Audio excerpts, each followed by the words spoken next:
Hello everyone, this is Kanupriya and welcome to beyond teachings.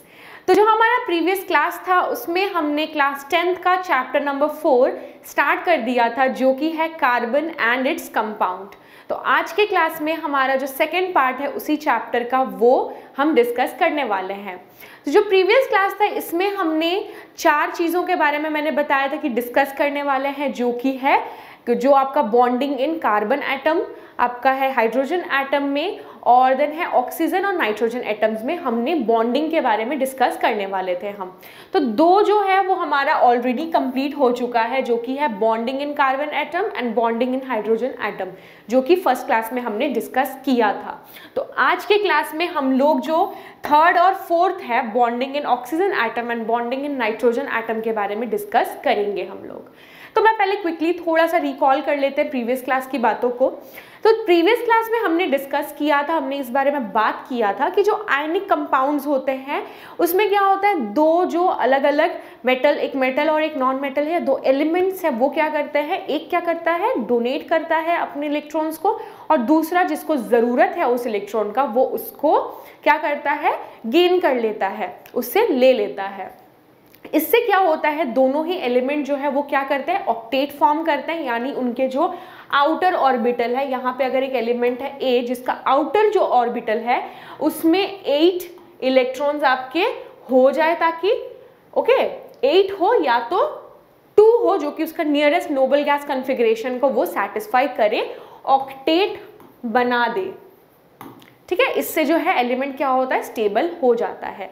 लेकिन मैंने बोला कि जो कार्बन एटम जो है, प्रीवियस क्लास में हमने बात किया था, कार्बन में क्या होता है, जो उसका आउटर मोस्ट ऑर्बिटल जो होता है कार्बन का, इसमें कितने एलिमेंट्स होते हैं, इसमें इलेक्ट्रॉन्स कितने होते हैं, 4 होते हैं, क्योंकि इसका एटॉमिक नंबर है कार्बन का 6, जो कि है 2 4 बनता है, आउटर में 4 है, तो उसे 2 चीज़ चाहिए होगा, या तो 4 वो गेन कर ले या तो 4 लूज कर दे, लेकिन दोनों ही चीज़ें पॉसिबल नहीं है।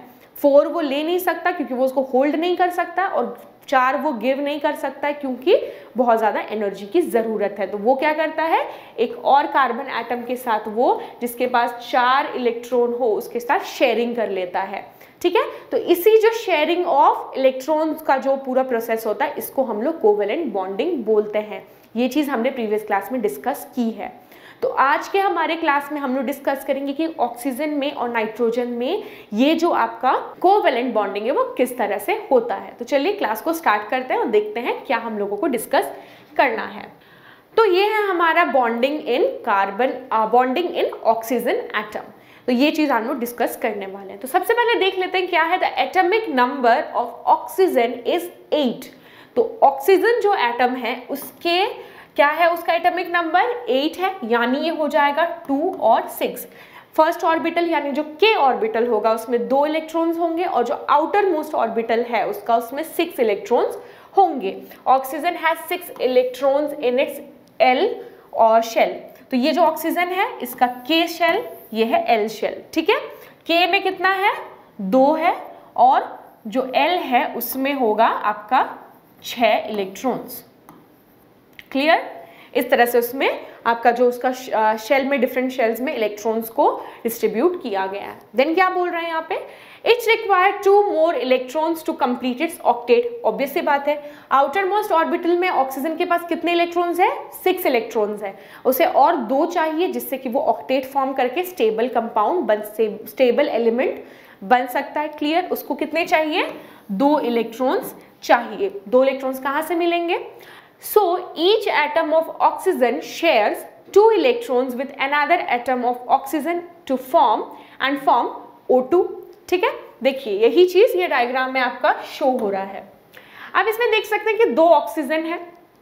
क्लियर, तो ये क्या करता है, इसको चाहिए और 2 इलेक्ट्रॉन जिससे कि वो ऑक्टेट फॉर्म करके स्टेबल हो जाए। 2 इलेक्ट्रॉन्स को कहाँ से मिलेंगे, उसको 2 इलेक्ट्रॉन मिलेंगे एक और ऑक्सीजन से, जिससे वो लोग शेयर करेंगे, कोवेलेंट बॉन्ड बनाएंगे और दोनों का ही ऑक्टेट फॉर्मेशन हो जाएगा। देखिए इसमें होता क्या है, इस ऑक्सीजन के पास टोटल कितने हैं, 6 है, जैसे आप देख सकते हैं। ये आपका फर्स्ट ऑक्सीजन है, ये आपका जो है सेकेंड ऑक्सीजन है। यहाँ पे 6 इलेक्ट्रॉन्स है, यहाँ पे भी इसके पास 6 इलेक्ट्रॉन्स है। ये क्या कर रहा है, इन्हें 2-2 चाहिए, इसलिए जो 2 इलेक्ट्रॉन्स का इन्होंने शेयरिंग कर लिया, यानी इसने इसके साथ शेयर किया तो इसके पास भी टोटल कितने हुए, यहाँ पे 4 है, 5, 6, 7, 8 8 इलेक्ट्रॉन्स, इसके पास भी यहाँ पे 4 और 5 6 7 8, यानी इस जो ऑक्सीजन है इसके पास भी 8 हो गए, इसके पास भी 8 इलेक्ट्रॉन्स हो गए आउटर मोस्ट ऑर्बिटल में।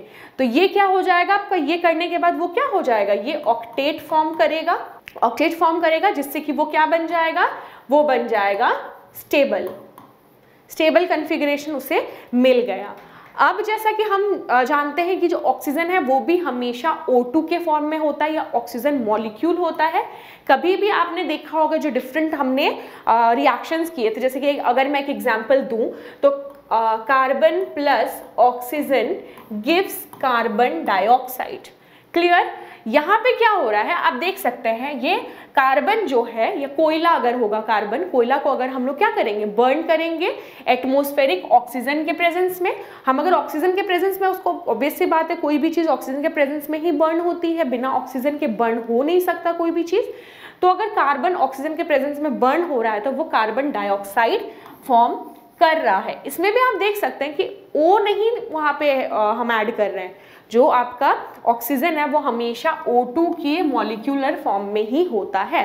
कभी भी जो एटमॉस्फेयर में जो ऑक्सीजन है वो हमेशा O2 के फॉर्म में होता है। दो ऑक्सीजन के मॉलिक्यूल्स दो ऑक्सीजन के एटम्स जो है वो हमेशा मॉलिक्यूलर फॉर्म में एक दूसरे के साथ अटैच होके घूमते हैं। जैसे कि हमने डिस्कस किया था H2 था, वैसे ही हमारा आपका O2 भी होगा, ठीक है, 2 के फॉर्म में रहेगा। लेकिन यहाँ पे एक और चीज क्या होगा, जैसे कि हमने डिस्कस किया था हाइड्रोजन के केस में एक एक इलेक्ट्रॉन का वहां पे शेयरिंग हो रहा था, इसीलिए मैंने क्या बोला था, हाइड्रोजन सिंगल बॉन्ड होता है। लेकिन यहाँ पे आप देख सकते हैं ये जो ऑक्सीजन है इसने अपने 2 इलेक्ट्रॉन्स को शेयर किया, इस ऑक्सीजन ने भी अपने 2 इलेक्ट्रॉन्स को शेयर किया, तो टोटल 4 इलेक्ट्रॉन हो गए, है ना। 2 इलेक्ट्रॉन का यहाँ पे शेयरिंग हो रहा है, इसीलिए यहाँ पे क्या होगा, डबल बॉन्ड फॉर्म होगा। ऑक्सीजन जो है वो आपका सिंगल बॉन्ड नहीं होगा।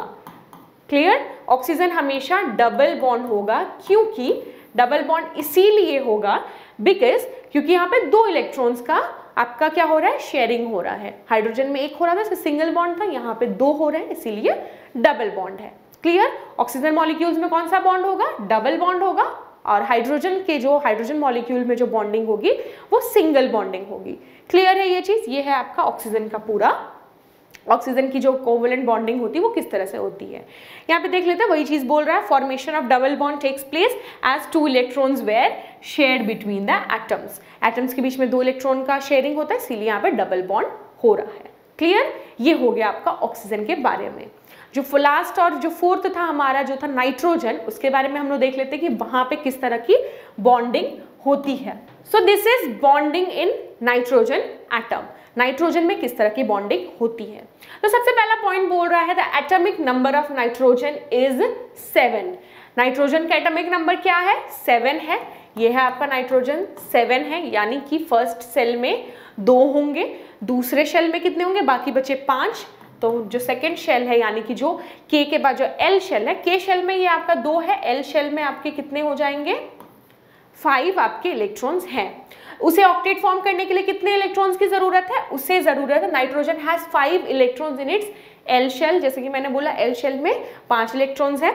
इट्स रिक्वायर्स 3 मोर इलेक्ट्रॉन, उससे और 3 चाहिए, और अगर उसके पास 3 आ जाएंगे तो टोटल उसके आउटर मोस्ट ऑर्बिटल में कितने हो जाएंगे, 8 हो जाएंगे, जिससे कि वो क्या फॉर्म कर पाएगा, वो फॉर्म कर पाएगा ऑक्टेट। ऑक्टेट यानी कि स्टेबल। हर जो एलिमेंट है उसका आपका जो उसका एम है कि वो ऑक्टेट फॉर्म करे ताकि वो स्टेबल बन पाए। क्लियर?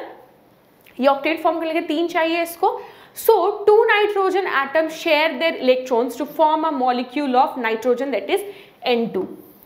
तो यहाँ पे बोल रहा है कि आपका 2 नाइट्रोजन जो है आपके, एक नाइट्रोजन को 3 चाहिए, तो दूसरे नाइट्रोजन को भी डेफिनेटली 3 जो इलेक्ट्रॉन्स है वो चाहिए होंगे, तो इनके बीच में अब शेयरिंग होगा, 3-3 इलेक्ट्रॉन की शेयरिंग होगी। ऑक्सीजन के केस में 2-2 इलेक्ट्रॉन्स की शेयरिंग हो रही थी, और हाइड्रोजन के केस में 1-1 इलेक्ट्रॉन की शेयरिंग हो रही थी। तो देखते हैं, ये इस नाइट्रोजन के पास है, नाइट्रोजन 1 के पास है आपके 5 इलेक्ट्रॉन्स, और आपके नाइट्रोजन 2 के पास है आपके 5 इलेक्ट्रॉन्स, आपके जो आउटर मोस्ट ऑर्बिटल है, सबसे ऊपर जो ऑर्बिटल है उसमें। क्लियर। तो ये दोनों के पास 5-5 है, तो ये चाहते हैं कि 3-3 इलेक्ट्रॉन इनको और एक्स्ट्रा चाहिए जिससे कि वो 8 बना पाए। तो ये क्या करेंगे, 3-3 इलेक्ट्रॉन्स का नाइट्रोजन 1 ने क्या किया, 3 इलेक्ट्रॉन को शेयर किया, नाइट्रोजन आपके 2 ने क्या किया, 3 इलेक्ट्रॉन्स को शेयर किया। 3-3 इलेक्ट्रॉन्स का शेयरिंग हो गया। 3 इलेक्ट्रॉन का शेयरिंग होने के बाद क्या हो जाएगा, इस नाइट्रोजन के पास भी 8 इलेक्ट्रॉन्स बनेंगे, इस नाइट्रोजन के पास भी 8 इलेक्ट्रॉन्स बनेंगे। क्लियर। 2 नाइट्रोजन इसमें इन्वॉल्व है, इसीलिए N2 लिख रहे हैं हम लोग, नाइट्रोजन मॉलिक्यूल यानी N2 मॉलिक्यूल हम बोल रहे हैं। अगर 3 नाइट्रोजन इसमें इन्वॉल्व होते तो मे बी हम यहाँ पे लिखते N2 नहीं लिख के N3 लिखते। क्लियर। इसीलिए हम लोग यहाँ पे N2 लिख रहे हैं। जैसा कि मैंने पहले जो पहला वाला जो नाइट्रोजन ऑक्सीजन था वहां पे भी हम O2 लिखते थे क्योंकि 2 ऑक्सीजन थे, H2 लिखते थे क्योंकि 2 हाइड्रोजन वहां पे मिलते थे। क्लियर, ये चीज तो क्लियर हो गई होगी। अब यहाँ पे बात होता है बॉन्डिंग किस तरह की बनेगी। यहाँ पे आप देख सक रहे हैं कि 3 इलेक्ट्रॉन्स जो है वो शेयर हो रहे हैं, वही चीज आपको जो लास्ट पॉइंट में बोल रहा है, formation of triple bond takes place as 3 electrons were shared between the atoms. Atoms के बीच में कितने इलेक्ट्रॉन्स की शेयरिंग हो रही है, आप देख सकते हैं कि 3-3 इलेक्ट्रॉन्स की शेयरिंग हो रही है। ठीक है, ये जो नाइट्रोजन अपने 3 इलेक्ट्रॉन्स दे रहा है, ये नाइट्रोजन भी अपने 3 इलेक्ट्रॉन्स दे रहा है। इसीलिए नाइट्रोजन के बीच में, दोनों नाइट्रोजन के बीच में आपका कौन सी बॉन्डिंग होगी, ट्रिपल बॉन्डिंग हो रही है, यानी ट्रिपल बॉन्ड आपका बन रहा है। एक बॉन्ड के लिए हम एक लाइन का यूज करते हैं, जैसे कि हाइड्रोजन के केस में था। ठीक है, 2 के लिए हम कितना यूज करेंगे, 2 इलेक्ट्रॉन की शेयरिंग के लिए 2 डैश का यूज करेंगे, यानी ये आपका 1 इलेक्ट्रॉन को शो कर रहा है, ये यानी कि आपका 1-1 इलेक्ट्रॉन को शो कर रहा है, ये आपका 1 इलेक्ट्रॉन यानी 2 इलेक्ट्रॉन टोटल। और नाइट्रोजन के केस में 3 इलेक्ट्रॉन्स हो रहे हैं, इसीलिए 3 लाइंस दिखा रहे हैं, यानी कि 3-3 इलेक्ट्रॉन, मैंने ईच जो आपका इलेक्ट्रॉन है, ऐसा नहीं, देखिए टोटल तो शेयरिंग 6 की हो रही है, लेकिन एक एटम ने कितने इलेक्ट्रॉन को दिया वो बता रहा है। यानी एक नाइट्रोजन ने 3 दिया, इस नाइट्रोजन ने भी 3 दिया, इसलिए 3 यहाँ पे ट्रिपल बॉन्डिंग इसको हम लोग बोलते हैं। क्लियर है, ये आपके 3 डिफरेंट एटम्स के बारे में हमने डिस्कस किया है ना, 3 डिफरेंट टाइप के एलिमेंट्स के बारे में डिस्कस किया, जिसमें कि 3 अलग तरह की बॉन्डिंग हो रही है। हाइड्रोजन के केस में सिंगल बॉन्डिंग हो रही थी, ऑक्सीजन के केस में डबल बॉन्डिंग हुई, और आपके नाइट्रोजन के केस में ट्रिपल बॉन्डिंग होती है। क्लियर। बट आपको याद होगा कि हमने एक और एलिमेंट के बारे में डिस्कस किया था, जो कि था कार्बन। कार्बन के केस में कार्बन जो है बहुत ही वर्सेटाइल होता है नेचर में। वर्सेटाइल का मतलब क्या होता है, वो हर जगह आपका एडजस्ट हो सकता है, उसकी जो प्रॉपर्टीज है वो बहुत ज़्यादा वास्ट है, वो एक चीज़ में सीमित नहीं रखता है, बहुत ज़्यादा वर्सेटाइल है। वर्सेटाइल हम लोग इसलिए कार्बन को यहाँ पे बोल रहे हैं क्योंकि कार्बन जो एक एलिमेंट है वो क्या कर सकता है, आपका सिंगल बॉन्ड भी कर सकता है, डबल बॉन्ड भी और ट्रिपल बॉन्ड भी फॉर्म कर सकता है। क्लियर। कार्बन क्या है, डबल आपका सिंगल, डबल और ट्रिपल बॉन्ड तीनों ही फॉर्म कर सकता है, इसीलिए कार्बन जो है बहुत ही वर्सेटाइल है। लेकिन इसको हम लोग क्या करेंगे, नेक्स्ट क्लास के लिए छोड़ेंगे। नेक्स्ट क्लास में हम लोग कार्बन के वर्सेटाइल नेचर्स के बारे में डिस्कस करेंगे, उसमें किस तरह से बॉन्डिंग होती है, उसके स्ट्रक्चर के बारे में डिस्कस करेंगे। ये जो हमारा चैप्टर आप नाम से ही समझ सकते हैं, कार्बन एंड इट्स कंपाउंड के बारे में है, यानी कार्बन के बारे में ही हम लोग को हर चीज़ जानना है, और उससे मिलके जो कंपाउंड्स है उसके बारे में हम लोग को जानना होगा। और कार्बन इतना वर्सेटाइल कि सोचिए उसके ऊपर एक पूरा चैप्टर आपका बनाया गया है। तो नेक्स्ट क्लास में हम लोग डिस्कस करेंगे कार्बन का जो कार्बन कंपाउंड का वर्सेटाइलिटी के बारे में हम लोग डिस्कस करेंगे। क्लियर। अगले क्लास में मिलते हैं, तब तक के लिए टेक केयर। अगर वीडियो अच्छा लगा तो लाइक कर दीजिएगा, चैनल को सब्सक्राइब कीजिएगा ऐसे ही यूजफुल वीडियोस के लिए।